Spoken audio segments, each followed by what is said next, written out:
Joining us. Before we get started, I'd like to remind everyone about our meeting format. Tonight's Planning Commission meeting is being held in person and online. Commissioners, Planning Department staff, and members of the public are attending the Wheat Ridge City Hall or by way of the Zoom platform. Members of the public who are not present and wish to make comments may participate virtually by joining through Zoom either on a device or by calling in. A Zoom meeting link and dial-in information can be found on the wheatridgespeaks.org page. In addition to being online via Zoom, we are also broadcasting this meeting on Channel 8 and wheatridgespeaks.org. When it is time for public comment, and there are several public comment periods tonight, those who wish to comment on our Zoom connection use the raise your hand button. If you are dialing in, press star 9 to raise your hand and star 6 to unmute your phone. If you plan to speak online tonight, please keep background noise to a minimum. If you do not plan to speak, we recommend you simply view the meeting live by watching on Channel 8 or on wheatridgespeaks.org. We appreciate your participation in tonight's meeting. We hope to create a friendly and respectful atmosphere for public dialogue, and we appreciate your help in this process.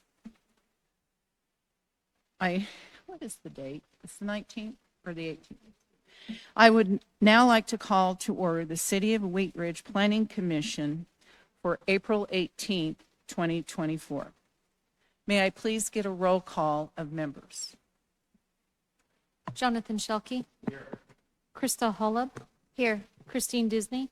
Here. Daniel Gravy. Here. Patrick Quinn. Here. Will Kearns. Here. Michael Moore. Here. Sierra Quiones. Here. The next order on the agenda is the Pledge of Allegiance. Please stand and join me in the pledge.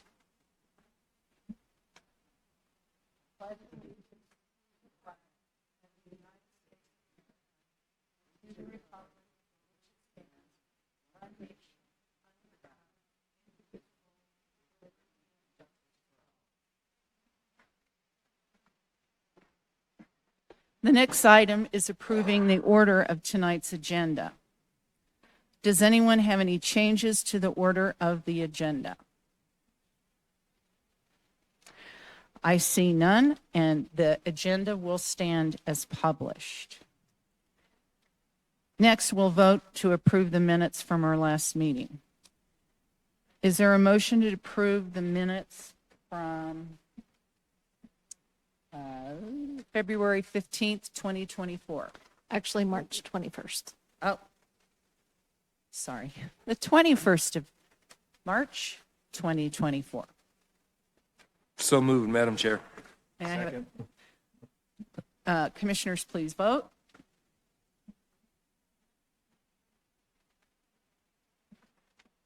Motion approved 7-0 with 1 abstaining. Thank you.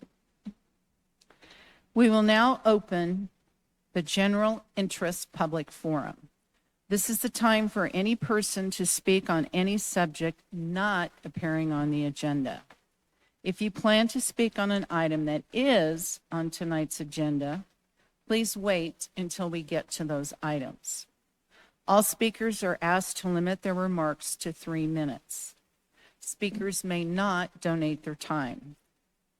And we have one person signed up to speak, but that is for later in the meeting. Is there anyone on Zoom? There are 2 people on Zoom. If you wish to speak on anything other than an item on the agenda, please raise your hand or if you're on the phone, please select star 9. Nobody at this time. All right, thank you. I will close the public forum.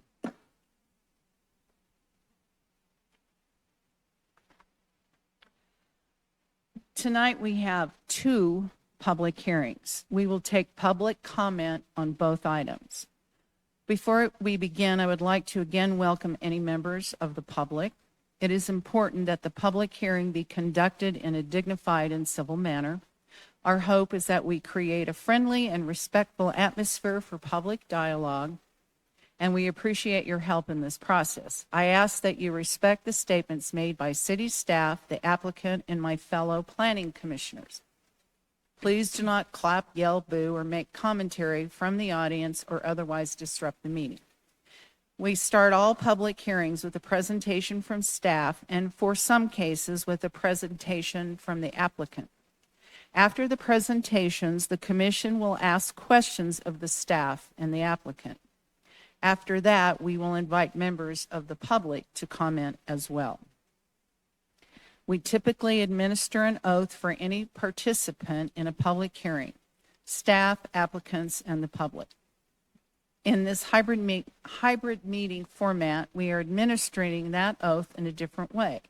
If you comment during a public hearing tonight by choosing to testify, you are agreeing that the testimony you give will be the truth as you know it. All right.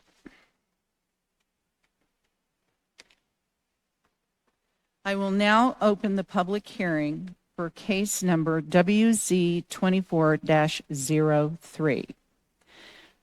May I please have staff report? Commissioners, really quick, just so you know, in your agenda packet, they're switched. Oh, So I believe 04 is in the back. So just make sure you open the 04 packet.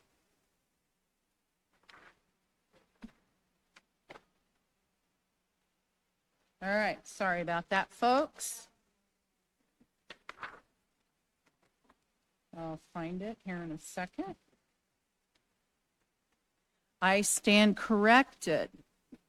We're going to start with WZ24-03 or 4. Which one? I'm confused. 04. 04. All right. Sorry. Please begin.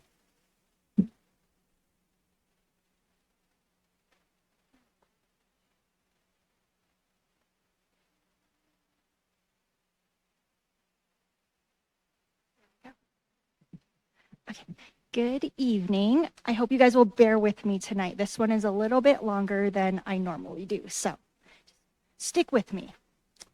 My name is Elena Olivas Loera, and I'm a planner with the City of Wheat Ridge Community Development Department. I'm presenting case number WZ2404, which is a request for approval of a zone change from Agricultural 1 to Industrial Employment at parcel ID 39-193-01-010. I would like to enter into the public record the contents of the case file, the zoning ordinance, the comprehensive plan, and this digital presentation. The property is within the City of Wheat Ridge.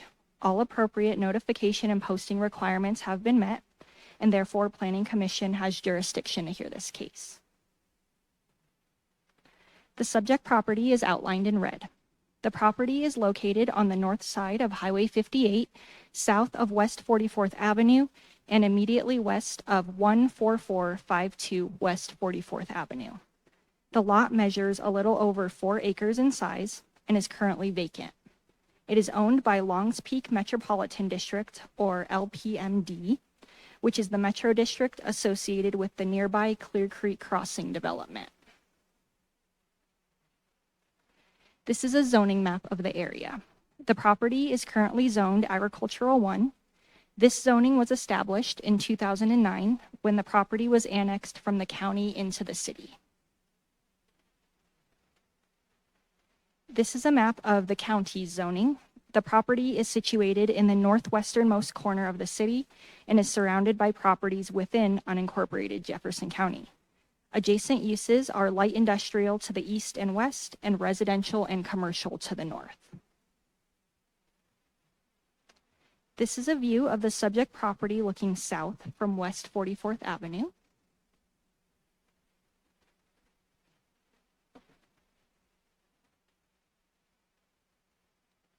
And this is a view of the subject property looking southeast from West 44th Avenue. The applicant's property and building can be seen to the left.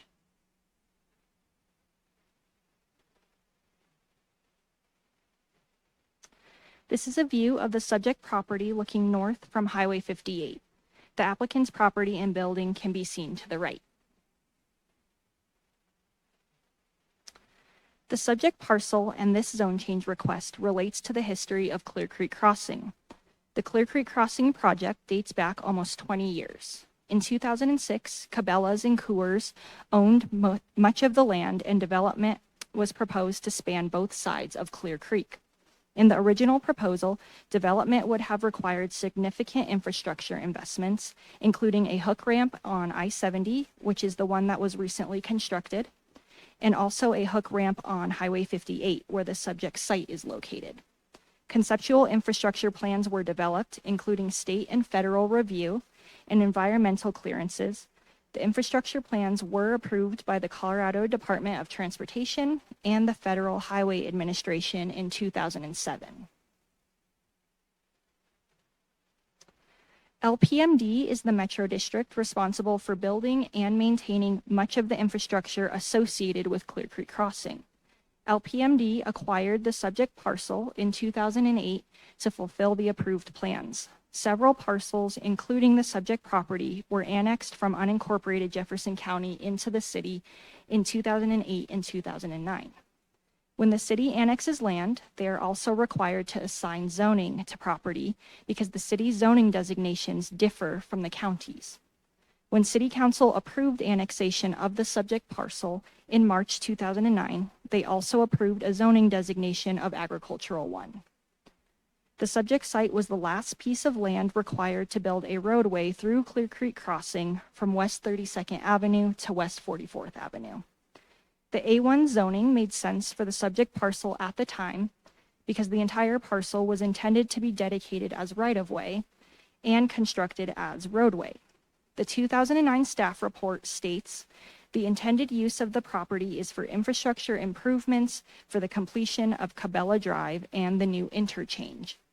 What was meant to be Cabela Drive is now Clear Creek Drive. The staff report further states, because there will be no associated private property development, an annexation agreement has not been required. By 2014, it became apparent that the infrastructure needs associated with Clear Creek Crossing were becoming cost prohibitive. Cabela's sold their land, and the vision for the development evolved from big box anchors to a mix of uses. The infrastructure designs were formally re-evaluated by the city, CDOT, and the Federal Highway Administration, and revised road design and development plans were approved with a phasing plan. This phasing is reflected in the development that exists today. In the current phase, development was limited to the south side of Clear Creek, and only the hook ramp at I-70 was required to be constructed. If the north side of Clear Creek is proposed to be developed as a future phase, or if trip generation exceeds a certain threshold on the south side, then additional infrastructure at Highway 58 will be required, including on the subject parcel. For this reason, the subject parcel remains under the ownership of LPMD, but it has not yet been dedicated as right-of-way, nor have any infrastructure investments been made north of Clear Creek. This zone change is proposed as an interim condition, allowing limited productive use of the property until such time the original intent of the annexation is fulfilled. This is sheet 2 of the annexation map for the subject property from 2009. The red lines show the boundaries of the annexation, and the blue lines show the city's limits. And this is sheet 3 of the same document. The applicant is requesting the property be rezoned to industrial employment, a zone district intended to allow for light industrial and commercial uses that support employment. The IE zoning is the only zone district that allows outside storage.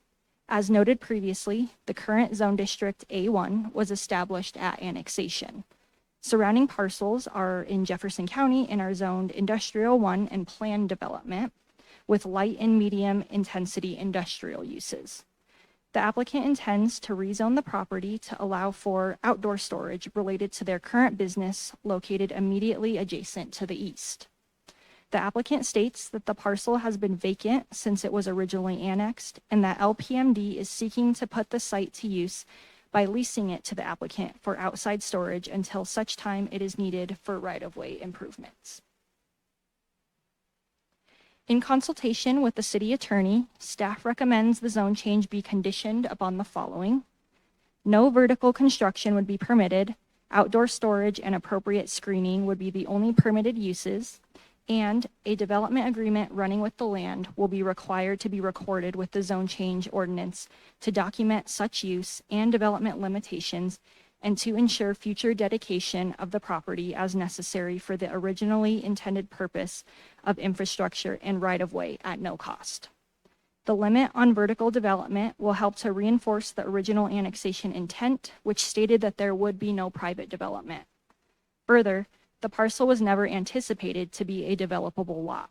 The city would require that LPMD draft and sign the development agreement that would need to include the following elements: limits on use, limits on permanent development, requirements to dedicate the subject parcel as right-of-way at no charge to the city or CDOT upon the need for infrastructure investments, and requirements that these conditions run with the land and apply to successor and assigns.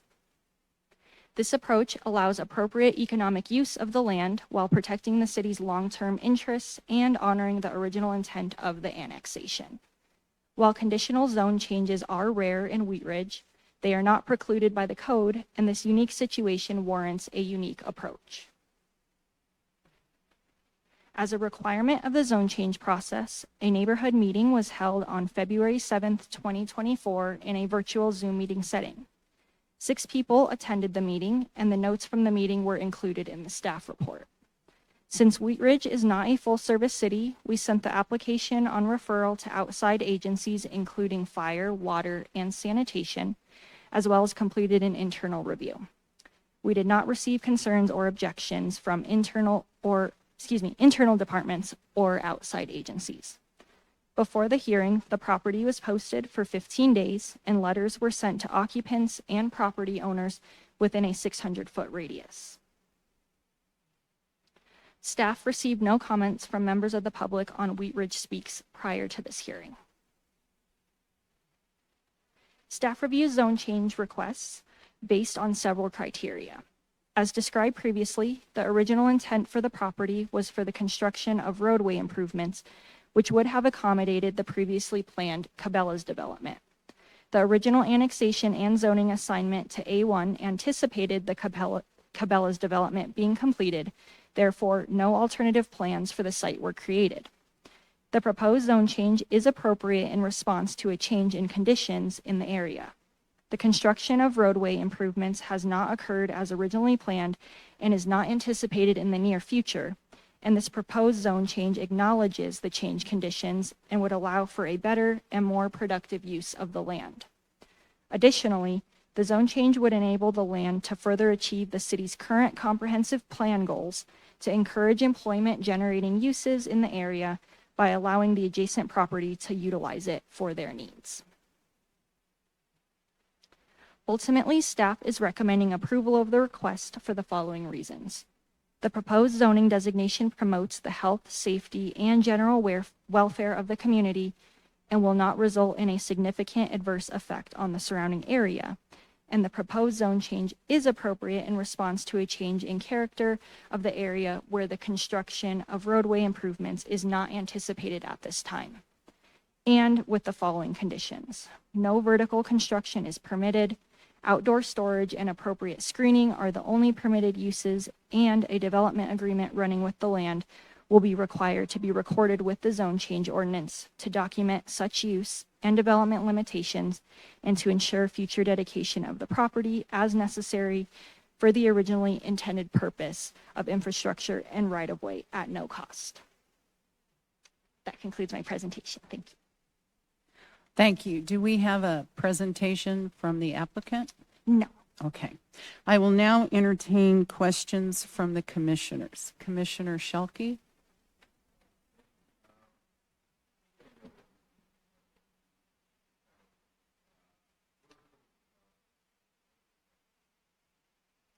Yeah, so no, nothing can be built, no permanent structures, nothing like that.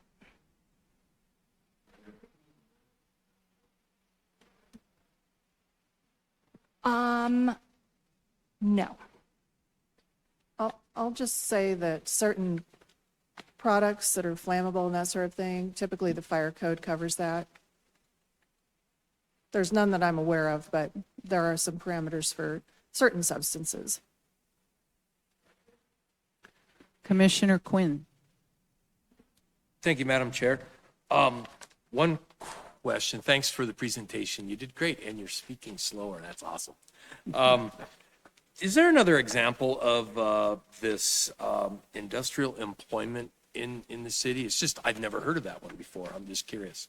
Yeah, most of our industrial employment zone properties are concentrated on like the northwestern portion of the city, south of like the TOD area on Ward. But yeah, we have a few of them. We don't have many, so we're pretty protective of our industrial employment zone properties, but yeah, they do exist. But yeah, they're mostly concentrated up in that corner. Thank you. Commissioner Moore. No questions at this time. Commissioner Halep. Thank you for the presentation. My question is, were there any other conditions that were considered but subsequently not recommended from the city attorney? Not that I'm aware of, no. Thank you. Commissioner Gravy. Thank you.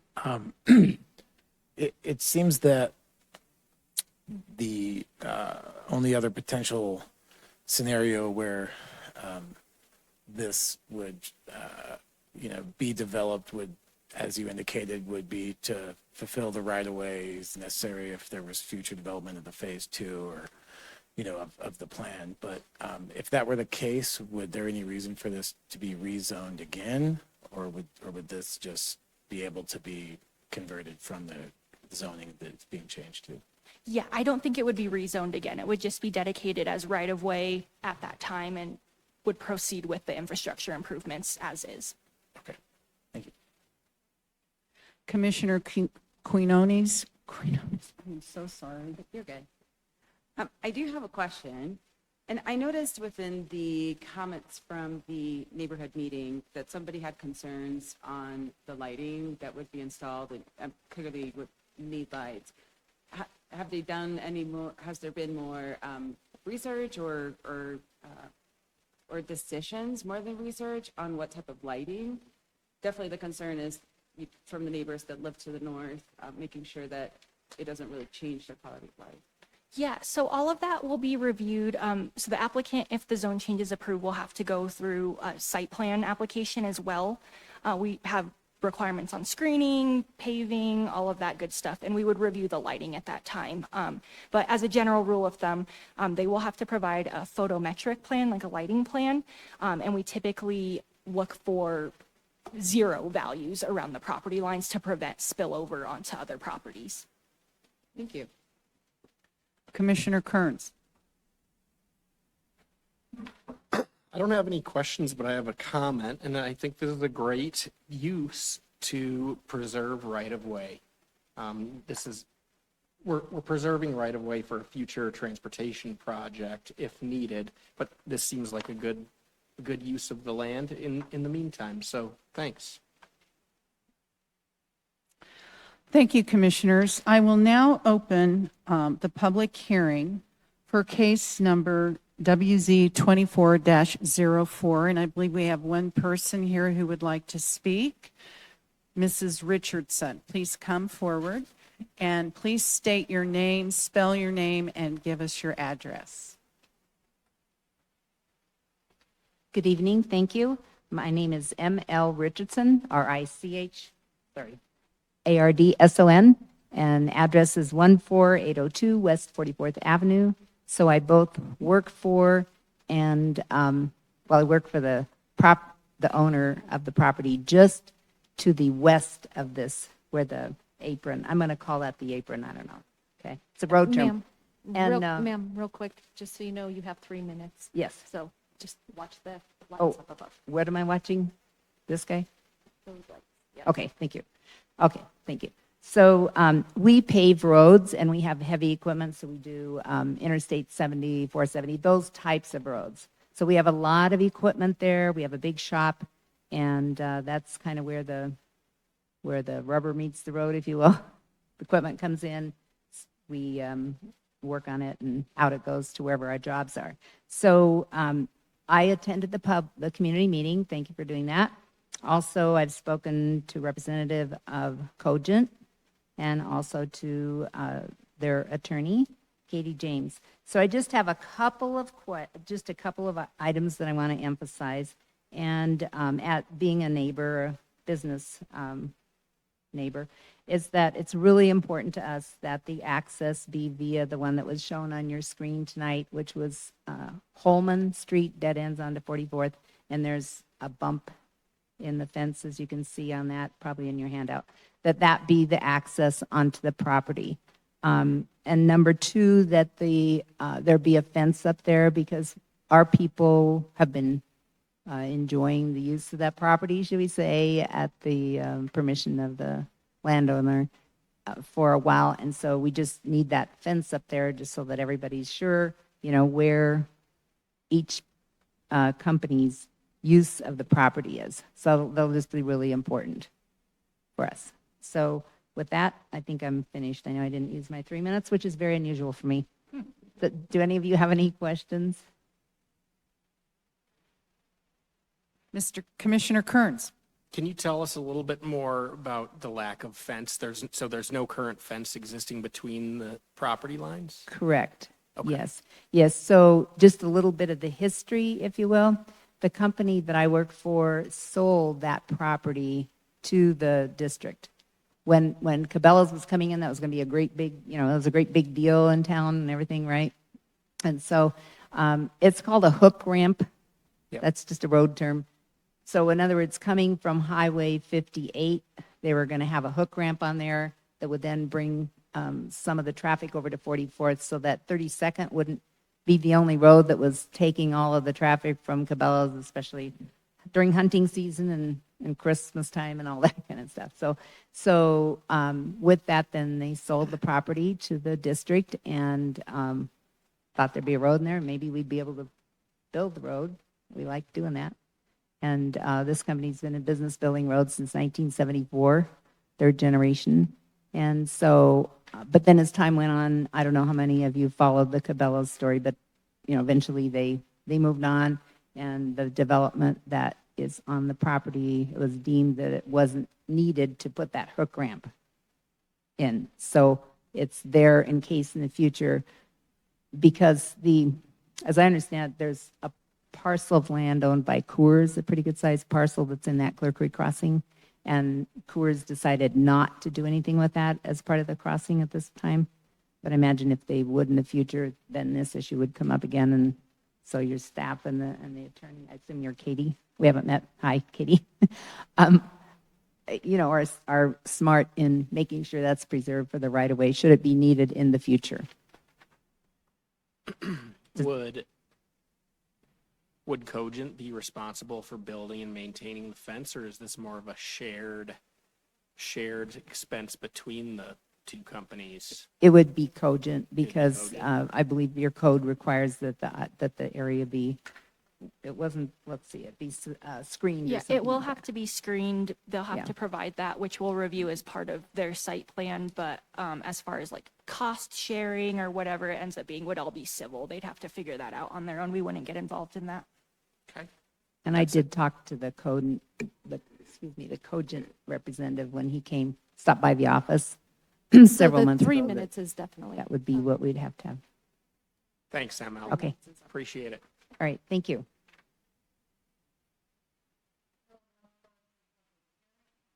I will now close. There's a couple on Zoom. Tammy, is there anybody online that would like to speak? So there are 3 people on Zoom. If you would like to speak on this case, please raise your hand.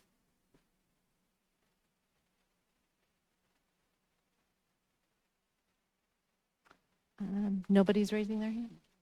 Thank you. I will now close the public hearing. Commissioners, do we have any further comments on this project before we entertain a motion?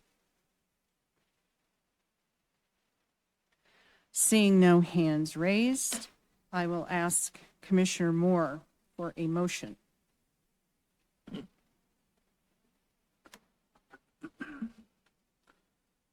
I move to recommend approval of case number WZ-24-04, which is a request for approval of a zone change from agricultural 1A1 to industrial employment, IE, at parcel ID 39-193-01-010 for the following reasons.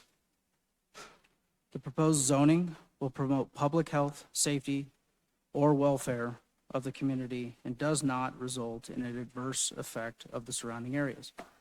Utility infrastructure can adequately service the property. The proposed zone change is responding to a change of character in the area. The proposed zone change is consistent with the city's comprehensive plan. The zoning designation is appropriate and compatible with the adjacent designations on private property, and with the following conditions. No vertical construction is permitted. Outdoor storage and appropriate screening are the only permitted uses. A development agreement running with the land will be required to record with the zone change ordinance to document such use and development limitations, and to ensure future dedication of the property as necessary for the original intended purpose of infrastructure and right of way at no cost. May I have a second? Second. Please vote, commissioners. Motion carries 8-0. Thank you.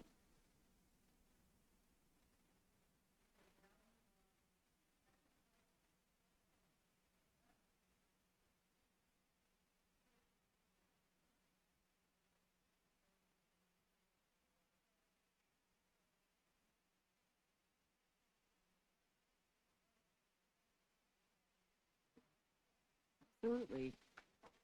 The owner of 10840 West 44th Place has submitted an application requesting approval of a zone change from agricultural 1A1 to residential 1B, R-1B on their property. The zone change is a first step of the process for the property to potentially be utilized for an additional single-unit dwelling. If the zone change is approved, the applicant plans to submit a subdivision to split the property from one lot to two. The goal of the zone change and subsequent subdivision is to create additional buildable parcel to construct a new single-unit dwelling while preserving the existing dwelling. Thank you. May I please have the staff report? Yes.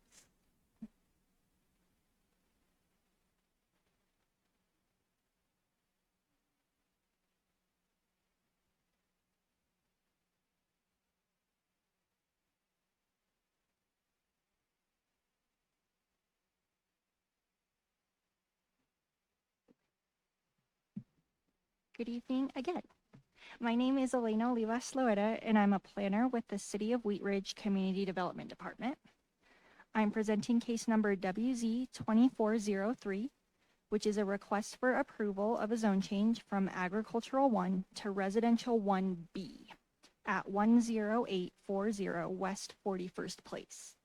I would like to enter into the public record the contents of the case file, the zoning ordinance, the comprehensive plan, and this digital presentation.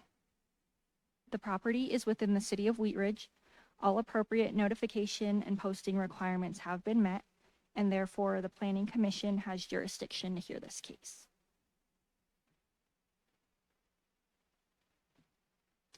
The subject property is outlined in red. The property is located on the south side of West 41st Place and northwest of the intersection of West 41st Avenue and Oak Street. The lot measures about 20,778 square feet, or just under half an acre in size, and the property currently has one 2,058 square foot single unit dwelling built in 1909 and multiple accessory structures. The property is currently zoned Agricultural 1. The adjacent properties to the east, west, and south are zoned R1B and contain low-density residential uses. The property to the north is city-owned open space, which is part of the Clear Creek Greenbelt and is zoned A1. This is a view of the subject property looking southeast from West 41st Place. And this is a view of the subject property looking southwest from West 41st Place. The applicant is requesting the zone change to R1B so they can subdivide the oversized parcel and build an additional single unit dwelling. The existing lot is currently non-conforming and does not meet the minimum lot size requirements for the A1 zone district. This zoning condition was inherited from the county when the city was incorporated in 1969. By rezoning to R1B, the lot will become conforming and will enable the site to remain consistent with the surrounding area and would not result in significant change to the character. This table compares the existing A1 and R1B development standards. R1B was determined to be the most appropriate option because it retains the lower density single unit character of the area and maintains medium lot sizes. The subject site is entirely surrounded by R1B zoning, which contains low density single unit dwellings. The R1B zone district would allow the applicant more flexibility to redevelop the property while maintaining the character of the surrounding neighborhoods. It would also allow the site to become conforming as it does not currently meet the minimum 1 acre lot size requirement for the A1 zone district. In a subdivided condition, the site would contain 2 lots which are compatible in size with surrounding conditions. With over 20,000 square feet of lot area, the subject property could accommodate 2 single unit lots that exceed the minimum lot area requirements of R1B. As a requirement of the zone change process, a neighborhood meeting was held on October 17, 2023, in a virtual Zoom meeting setting. 3 people attended the meeting, and the notes from the meeting were included in the staff report.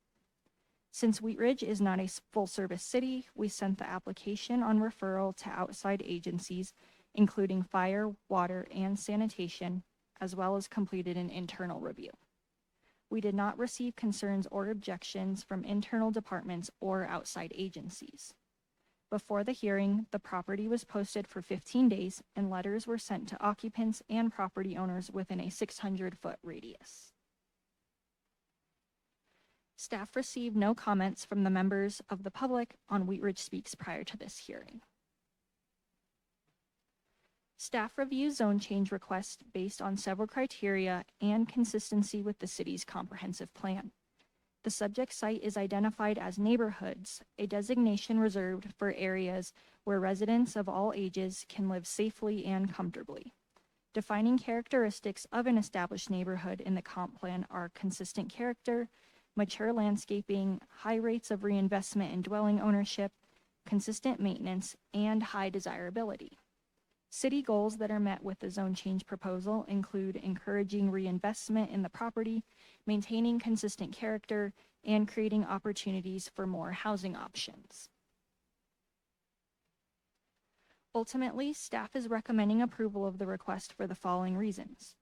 Based on the character and land use patterns in this area, the R1B zone district is most appropriate to maintain the existing character of the neighborhood and to accommodate the applicant's proposal for the revitalization of the property.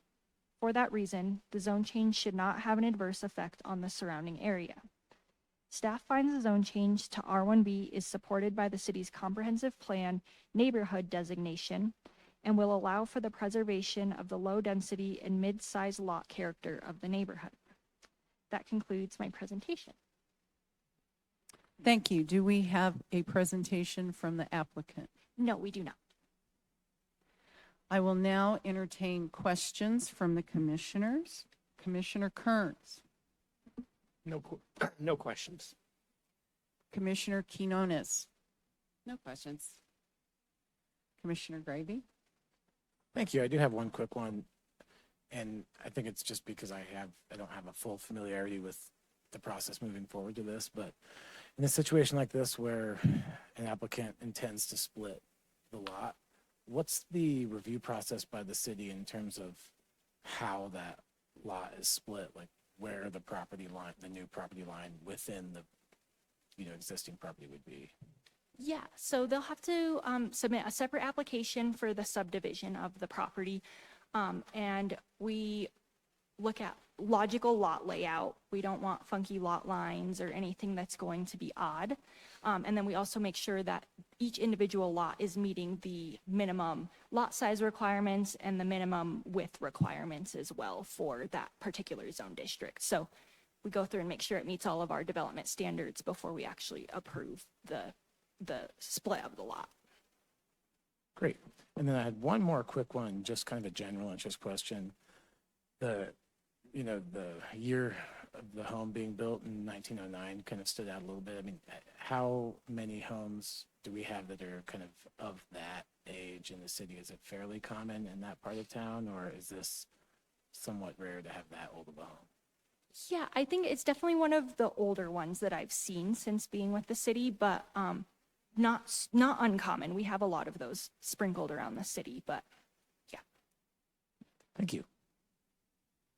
Commissioner Halub, No questions. Commissioner Moore, No questions. Commissioner Quinn, Thank you, Madam Chair. I was reading through this and it said they were going to move the barn. Is that correct? Or put the driveway on the other side of the barn? I will defer to the applicant on that.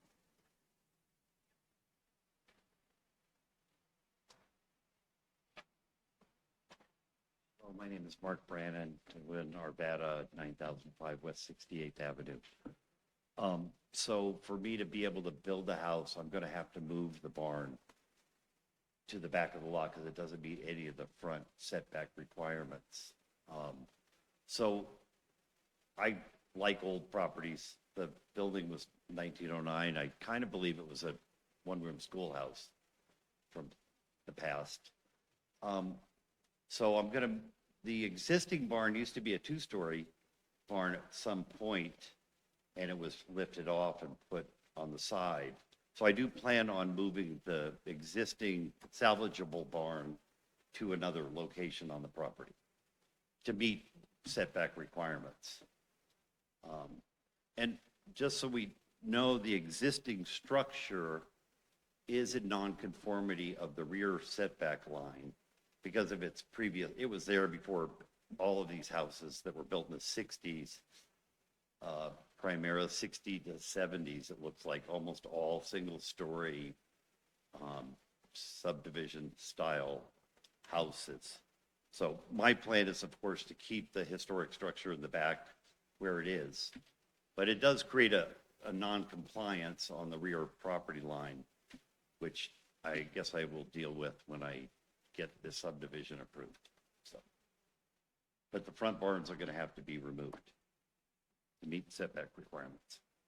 Yeah, yeah, okay, I just want to be clear, you're picking it up, moving, noble Right. task. And appreciate you keeping the old, I live 2 blocks over from there, and it's kind of a unique, cool house, and It is great. appreciate you keeping the old house and not tearing it down. I think that's really cool, so thank you. Commissioner Shelkey, Is it correct? So it's going to be a spec home that you're going to sell? Yeah, I'll be selling it to, I'd build a smaller home, 1,200 square foot footprint with a 400 square foot garage, couple stories. The neighborhood doesn't dictate one of those big houses at all, so I'm going to keep it fairly reasonable in style and volume of building, so. Is there going to be an alternative dwelling unit too as part of it? There possibly will be, because at least we can provide more housing and it meets all the new zoning codes within the R-1B. So I would pursue that, yes. Okay, all right, thank you. Thank you, Commissioners. Tammy, do we have anybody online that wishes to speak? I don't see anybody in chambers. We do have 3 people. It looks like one person has raised her hand. Her name is Kathy Gallagher. Give me a quick second. Okay, Kathy, can you hear us? Yes, can you hear me? Yes. You will Thanks. have 3 minutes to speak after you give your name and address. Kathy Gallagher. I'm 10820 West 41st Place, Wheat Ridge 80033, and I am directly east of the property that's being discussed. I just have a couple concerns.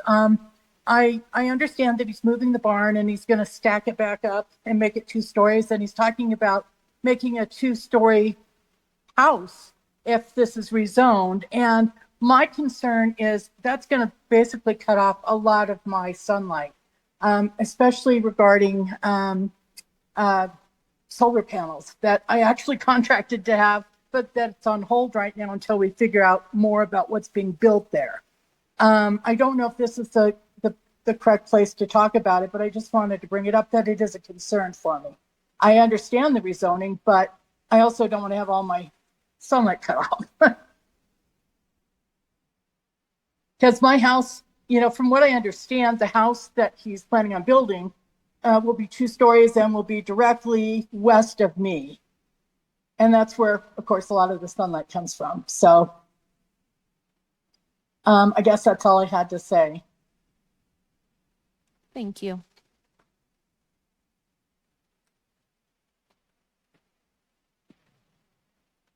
If anyone else online wishes to speak, can you please raise your hand? No one else wishes to speak. Thank you. All right. I'll close the citizens forum. Are there any further comments from commissioners on this project before we go to a motion? Sure. Mr. Commissioner Kearns. I have a little experience with solar, both siting and installation. This new job I have, doing a lot with solar. So I do want to just mention that a 2-story house on the west side of Kathy Gallagher's property would have a negligible effect on solar exposure. Solar exposure to this site is mainly from the south. Kathy said she's living on the west side of the property. So it might block some morning sun, but only very early in the day, only very early in the morning. So really solar exposure to solar panels is mostly blocked by trees and not so much by 2-story buildings. So I think the effect is negligible on the solar exposure standpoint. Oh, was she on the east? So, okay, so if she's on the east, then it might shade some panels very late in the day, but when you're that late in the day and the sun is setting, you're not generating that much power anyway. The most power generation is during the true heat and sunshine of what is it, the higher solar track, when the sun is high in the sky is when you're generating the most power. So Thank you. Anyone else have a comment? All right, Commissioner. Just, one maybe comment or question. My understanding of the code is that it's meant to preserve the dignity of the existing neighborhood. So even though it's 2 stories and the houses next to it might not be 2 stories, it would still preserve that neighborhood.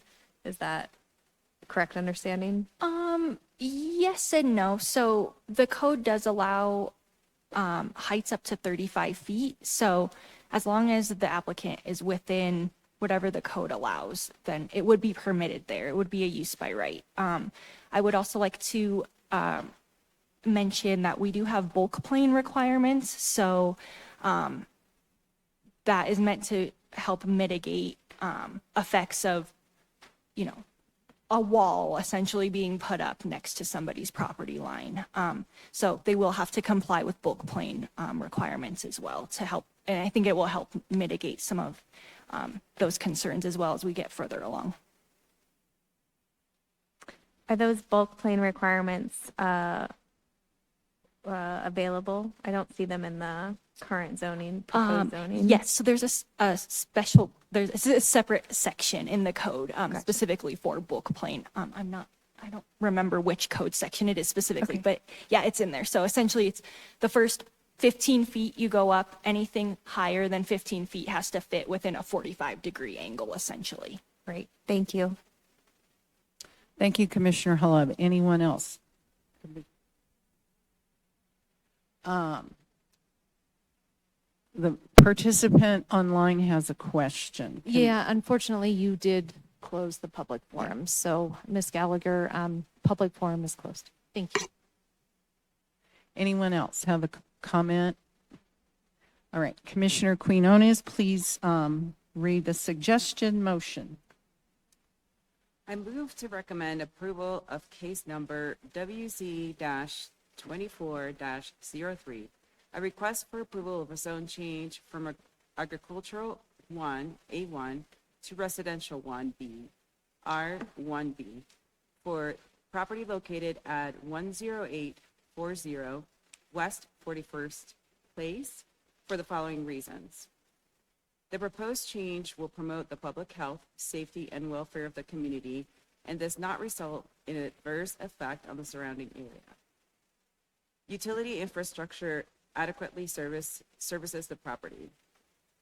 The proposed zone change is consistent with the goals and objectives of the city's comprehensive plan and consistent with the character of existing neighborhoods. The zone change will provide additional opportunity for reinvestment in the area. The criteria used to evaluate a zone change supports the request. May I have a second? Second, Madam Chair.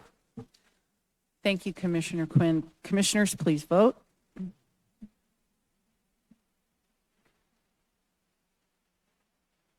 Motion carried 8-0. Thank you. And next on the agenda is old business. Do we have any old business? We do not, Madam Chair. And is there any new business? There is. The next item on the agenda is going to be the election of officers. And so if you had a chance to read your bylaws lately, especially the new version, they basically say that the chair and vice chair positions shall rotate and be elected annually after April. And so this is our first meeting, or in April of each year. And so at this meeting, we are going to go ahead and by secret ballot, hold a vote for chair without nominations, and then hold a vote for vice chair without nominations. And what we will do is Tammy's going to give you some pieces of paper, and it's a secret ballot, so you write your selected nominee on it, and then just pass them down to Tammy. And if there is a consensus by majority, then we do not need to go any further, and a chair will be appointed or elected. If there is like a tie or something like that, then we'll have to revote. And then we'll do this until we have a consensus and of the majority, and then move on to the vice chair. So same process for each, pretty simple. I will note that the same member, and of course, former Chair DiTullio is no longer here, but for example, Vice Chair Disney could not be vice chair again. And so just keep in mind that when you're voting in that role, those are the parameters. You can't repeat the same people. So it's meant to rotate so that each of you have an option or an opportunity to be the chair and the vice chair. But Ms. Disney can't, or Commissioner Disney can be voted in as chair, right? Because she's vice chair now. I'm sorry, say again? Commissioner Disney can be voted in as chair. Yes, Because just she's- not as the same yeah. position as vice chair. But did you say they alternate? No, So annually, we'll do this. they just switch annually. Yeah. So whoever's vice chair won't be vice chair again, like, Right, they don't automatically become the chair. Okay. Yeah. Yeah. right. Yeah. That's correct. Vice Chair Disney is the acting chair because of the loss of, not physical loss, but of former Chair DiTullio. And so you don't have to worry about that in the case of the chair because that person is no longer on the commission. So,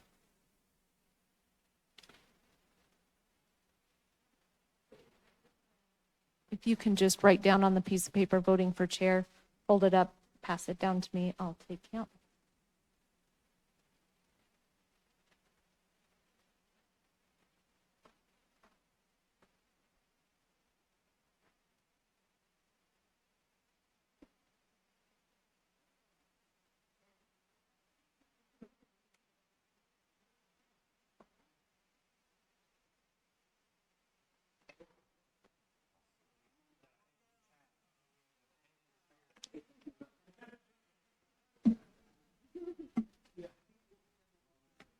Oh, wait. Oh, there it is.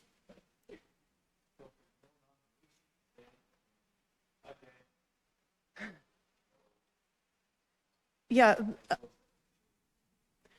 How do we do vice? Since there's no nominations, it's just, Whoever you want. then everyone's a possible nominee with the exception of whomever you elect as your chairperson. This is a little bit different for me, I'll be honest with you. Normally, I've had the nominations part of it, but, what's that? Yeah.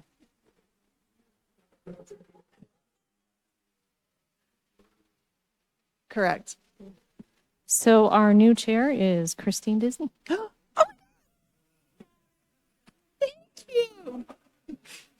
Congratulations, Chair Disney. Thank you. All right, so now we're voting for vice chair. Correct.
And our new vice chair is Commissioner Quinn. You, Commissioner Quinn. Congratulations, Vice Chair Quinn. This commission is a well-oiled machine. Look at that. We got through it. Do we have any upcoming dates? We sure do. Thanks for asking. So our next meeting will be held on May 2nd, and that will be the city plan update. So I really hope that all of you can attend, but if you can't, let us know. With that, we do have tonight some yard signs for those of you who weren't able to join us for the open house the other night. We've got some yard signs back here on your way out. If you would like to take one, that would be great. And then on May 2nd, we are going to have, staff will bring you a bag of swag, basically. So for those who didn't get it or want some more, we've got plenty. And then on May 16th, we are going to have our city attorney here to do a training session, which we haven't done for a couple of years. And since we've got a few newer members now, it's probably a good time to do that. And I don't have any development updates this week. I think that probably by the next meeting, I should have a couple of new updates. Excuse me. Thank you. Do we have any commissioner updates?